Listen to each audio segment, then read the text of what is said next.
आज एटा जो करा जाउची एठी पुरी श्रीक्षेत्र रे करा जाउची एटा होची नवम जातीय डुमाल समावेश कथा होची हमर डुमालटा ए जातिटा कहा जाए जे जगन्नाथंगर माने आद्य सेवक थिले कोनसी ना कोनसी कारण रो ताको एठी बिताड़ी थबाकू पड़ला तो सेटा निहाती भाबरे एटा गवेषणा योग्य हमको एक्चुअली महाराज कोप लगी गले कि तांको अन्य किसी गोटे चक्रांत करके तांको बाहर कर दिया जेहेतु एमाने अति निकटतर थिले प्रभुंकर महाराज से सेटा गवेषणा करबा निहाती दरकार सेति लगी ए जातिर परिचय लगी डुमाल जाति कहले गुड़े जा कि कहे डोम कि आउ कौन कह दिए सेमती कहवा गले तो मत भी मुझे राउरकेला पढ़ला बेलू मत आदिवासी कहते एसटी बोली कहते 3 वर्ष काल मत फी देवा पड़ला नहीं पर मुहूर्त मुझे मोर जाति लोक अच्छी शुणिले मत बहुत बहुत बढ़िया लगे तो जिते मुझे शुणिली 1997 आमर बौद्ध जिलार तेलीबंध डाक बंगला गोटे मीटिंग कराला जन उदयमान युवक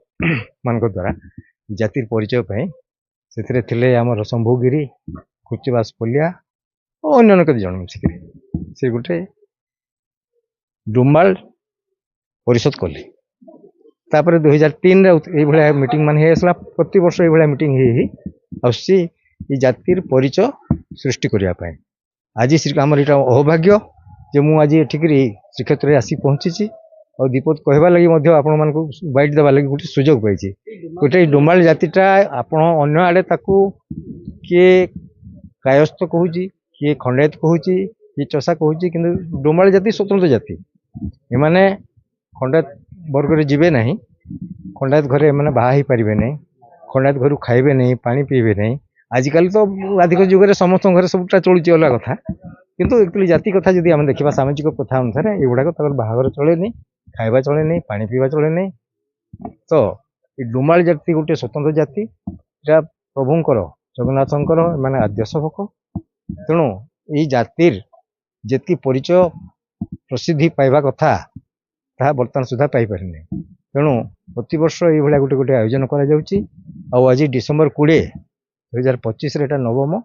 जातीय डुमाल जातीय दिवस यही अवसर में अनेक लोक आम शपथ नहीं था कि खाली तो जाति कर भेट भाट आम कौन भोजी भात करदे हम नहीं तो समाज पाई आम कौन कर प्रथम जाति कौन कर समाज पाई कौन कर आमर जिला पाई कौन कर राज्य पाई कौन करवा यही जाति यही भाया गोटे व्रत नेबा कथा शपथ नेबा कथा जहाद्वारा कि आम 2036 सुधा ओडिशा को गोटे विकसित राज्य से परिणत कर 2047 बेलू भारत को गोटे सशक्त देश सशक्त राष्ट्र विकसित राष्ट्र आगे परिणत कर हरिशंकर बेहेरा सभापति माँ माहेश्वरी संस्कृति परिषद ओडिशा आज डिसेम्बर 20 तारीख जातीय डुमाल दिवस आम 9 वर्ष है पालन करुचु डुमाल गोटे जाति ये संस्कृति संपन्न जाति माँ माहेश्वरी परम उपासक माँ माहेश्वरी माँ विमला माँ लक्ष्मी माँ अन्नपूर्णा ये माहेश्वरी अनन्य रूप एवं आज श्रीक्षेत्र पुरी आमर आद्य जाति आमर जाति पूर्वपुरुष माने सब श्रीक्षेत्र पुरी रोते से मैंने जगन्नाथंकर सेवारे थिले जगन्नाथ मंदिर को क्षीर दही घृत आदि देउथिले परवर्ती समय जीविका निर्वाह करवार लगे से विभिन्न स्थान को जाइछंती ओडिशा एवं चाष काम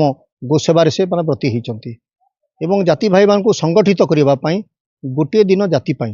एक दिन जाति के लिए यही नारा दी आम माहेश्वरी संस्कृति परिषद तरफ जातीय डुमाल दिवस आम पालन करुचु एवं आज आम परम सौभाग्य श्री जगन्नाथ पवित्र क्षेत्र श्रीक्षेत्र रे आम जगन्नाथंकर आशीर्वाद रे माँ माहेश्वरी माँ अन्नपूर्णा माँ विमलांकर आशीर्वाद रे आज कार्यक्रम आम यूथ हॉस्टल करुचु आज्ञा